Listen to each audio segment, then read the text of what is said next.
Hello, you are tuned in to Eric Jose on Doctor Who on YouTube. Here we will cover pretty much anything Doctor Who, spin-off shows from Doctor Who itself, old Doctor Who, anything goes, anything at all, people. I will talk about all kinds of Doctor Who here with you. So if you have any comments, questions, anything that you just want to just talk about or, ask me a question about, because I do have an extensive history with Doctor Who. I've seen pretty much everything that's available. So, like I said, I encourage feedback and comments and questions, so please do so. And I just wanted to introduce you to my friend here, Minnie Handles, who will be in my videos with me. Hello, fellow Whovians out there on YouTube. We're here today talking about Season 10, Episode 6, Extremis. This was a really, really cool episode, in my opinion. I mean, I thought it was a lot of fun, a lot of, misdirection and kind of intrigue, and then eventually the whole, I liked it. I liked the way it went. I liked the whole idea of it was really cool. So it was, because it was it was trying to like play off of video games and, be with the virtually generated realities that, and all that stuff. So very cool episode. But anyways, we'll jump right into it. Episode opens up with the Doctor standing in front of the vault, and he's wearing the sonic sunglasses, of course, which I've always had very, very mixed feelings about, but I don't know, I'm giving him a chance. But anyways, we see that he's receiving an email, through the glasses, right? And so he's getting an email, and we see kind of maybe a shocked look on his face, kind of maybe, or whatever. So then it's like moves on. Anyways, we see that Bill is coming home to her apartment or whatever, and she's got a girl with her, and the girl comes in and goes into the bathroom or whatever, and the lady that Bill lives with comes out, thinking that Bill has just brought a boy home, or a man, a boy, whatever, home, and so she's about to sit there and like chastise her about it or whatever, when all this woman does is go out with men. I mean, she's going out to the pub and meeting men all the time, constantly, it seems like, right? We move on to the fact that she then goes, oh, it's a girl. Oh, okay, well, no big deal. It's like, because she doesn't realize that Bill is, likes girls. So she's just like, oh, well, okay, I'm off the pub, see ya. and that's it, right? So then Bill and her, her date are sitting there and talking or whatever. Next thing you know, you hear the TARDIS materializing. Well, first of all, we see the Vatican, the priests come into the Doctor's classroom, and they tell him they need his help or whatever. And then, and the Pope shows up and all that, and they tell him that Pope Benedict, from back in 1667 or something, gave them orders to come and get him if there was ever a problem with this particular thing, which is the Veritas. And so then they materialize in Bill's bedroom, and they hear the materialization, and her date is like, all like, what's that? And Bill's like, oh, it's the pipes, it's really loud pipes, or whatever. And she goes, and sometimes I shout at them. So funny. And Bill tries to play it off like no big deal, nothing to see here, whatever, until the freaking Pope comes out of her bedroom, and her date's like, oh, that's the Pope. Bill, that's the Pope. And the Pope went running back into Bill's bedroom or whatever, so Bill finally gets up to go look. Her date goes and looks in there and sees all these Vatican priests and everything in Bill's room, and she bolts. See you later. And so then we move on, and Bill gets brought up to speed reluctantly, and they go to the Vatican. And that's where they're going to read the Veritas. And the Veritas is the thing that people have, when they deciphered it and read it, they commit suicide. And what happens is, and so they want the Doctor to read it because they want the Doctor to figure out what's going on or whatever, right? Okay. So they go in, next thing you know, they're walking down a corridor, and suddenly there's this big, gateway in one of the walls that shouldn't be there, and the Vatican priest that's leading them is like all, puzzling over it. Well, the Doctor looks, and he sees like a being standing in it with the sonic sunglasses, and they're basically all the little fields in there that it would normally tell him the gender, age, weight, height, all those things were not coming in. They were all they were all just like, you see the digits or whatever, just like constantly fluctuating and oscillating. So like he was getting no indication as to what was there, but there was the glasses were registering that something was there. It just couldn't get anything more definite. Anyway, so that was interesting. And it closes up, and the Vatican priest says, "Oh, okay, I gotta check this out." And he stays there at this wall and tells them to go and see the Veritas. Okay, blah blah blah. A lot of things happen. Doctor ends up reading the Veritas. He ends up putting on this machine to help him see for a brief amount of time, so that he could read it. And he ends up getting almost stopped by these beings that were inside of the wall, basically. And he almost gets stopped by them, but he gets away and grabs the computer where the translation of the Veritas was on, and he runs, whatever, gets away. As this is all happening, which is hilarious, the doctor is having these flashbacks. He keeps having these flashbacks, and it's to this place where we find out he's at the master's execution. Now, these scenes are truly fascinating to me. It's like, where did they get where are they coming up with this idea? What is this place? Because it's like death is their, it's what they deal in, and so they're the place that was going to be, getting rid of the master, and you find out that this contraption that they have is specifically designed to kill a Time Lord, and burns out all 3 of their brain stems and stops both hearts, and then does a cellular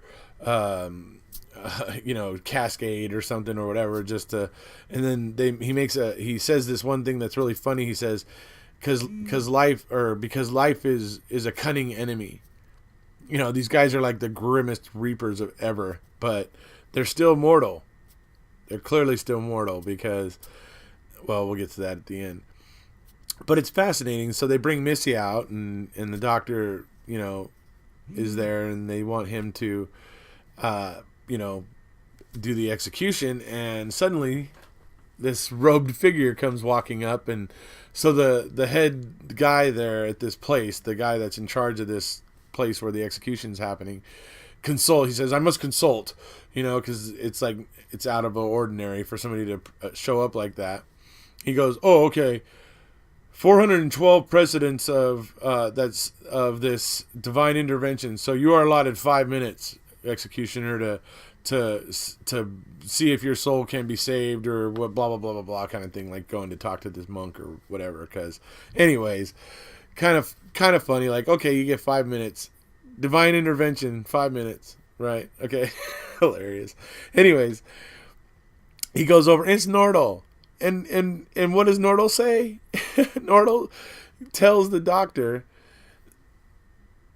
that, first of all, he's there he's reading something, and the doctor's listening. Well, it was River Song's words talking, and eventually it gives it away eventually, because it's talking about, my madman in a box, my doctor, my blah blah blah. That's River Song. And so you see River's book close, because Nordal was reading, and at that point Nordal looks up at him and says, "She doesn't approve."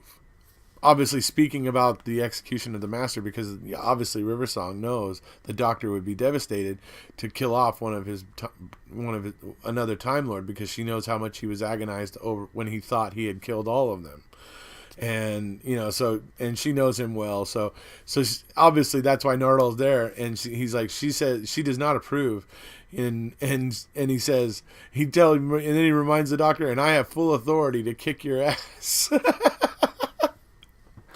I told you in the last video that I thought we were going to see Nordal get a little bit badass, right? Anyways, we'll get to that later on in this episode. But anyways, so there's this whole thing that the doctor's flashing back to with the master's execution, that he's there to be the executioner for, and whatnot. And then Nordal comes out, whatever. So the doctor then at that point obviously realizes that he has to do something. He can't just, let the master be executed, because he knows River Song will be upset that's why she sent Nardole, right? Anyways, and just as a side note, remember when River Song said that androids were a lot of fun?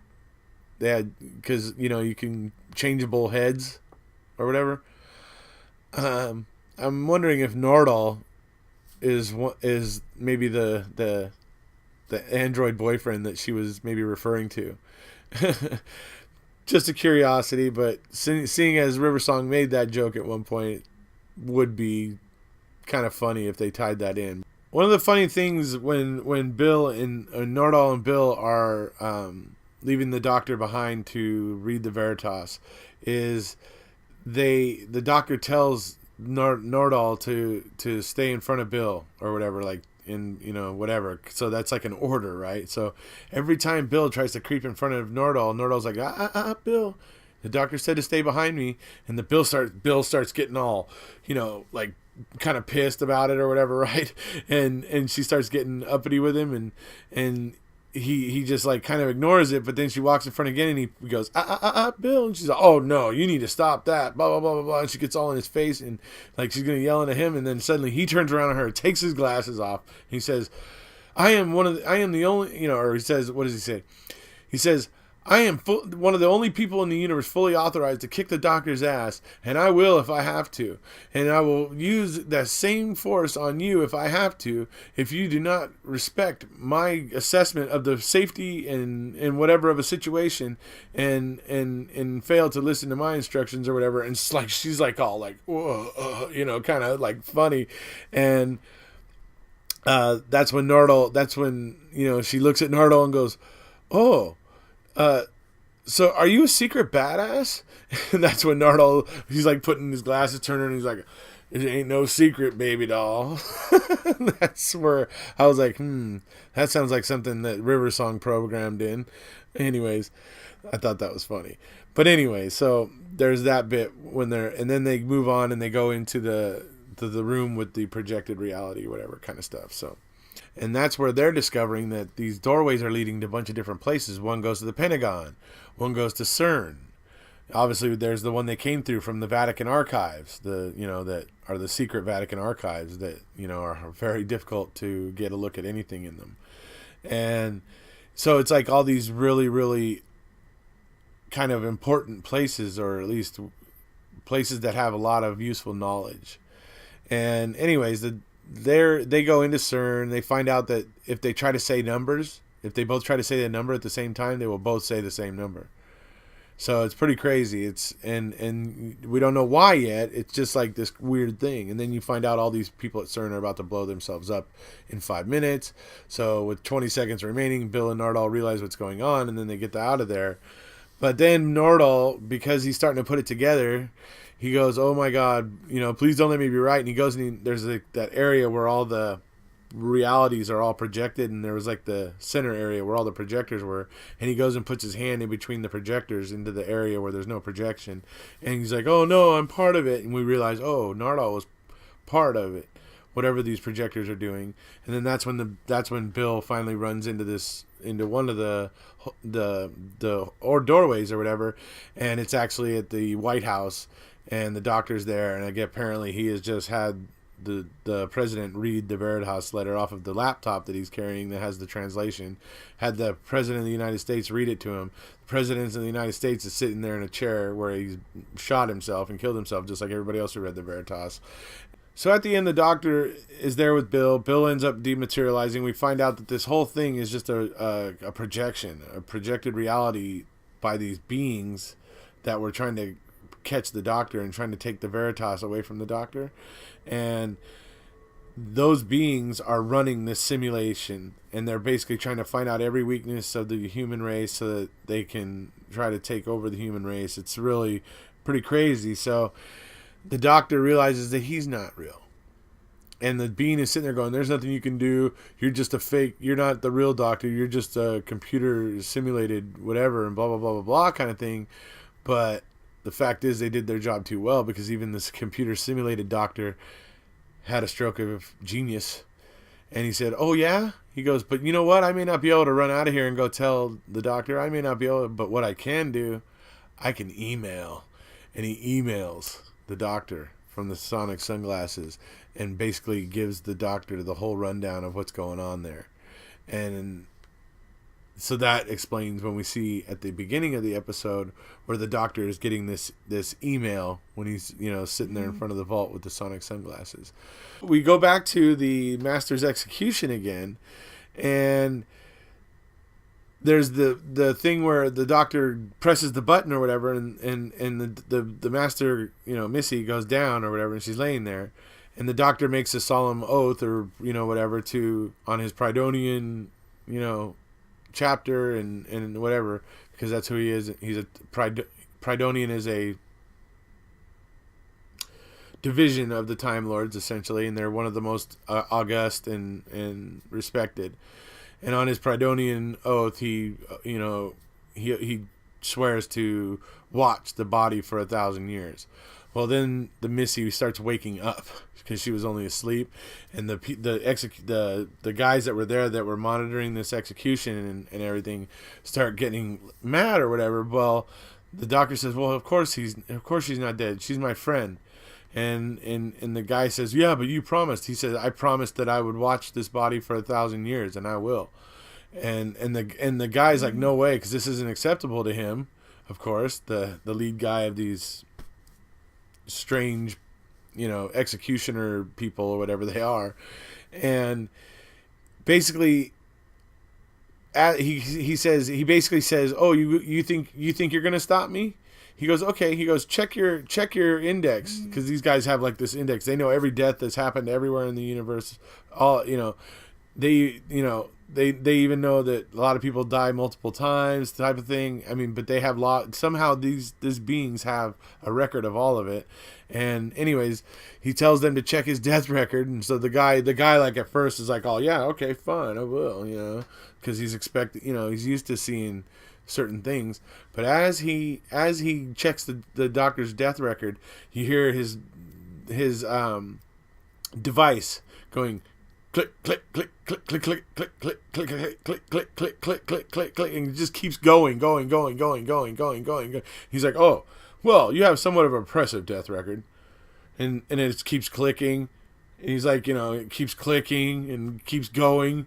He's like, "You have a truly impressive death record." And at that point, all of his like guards that are standing there, as his, I don't know, to ensure the execution goes on, all of those guards, they run.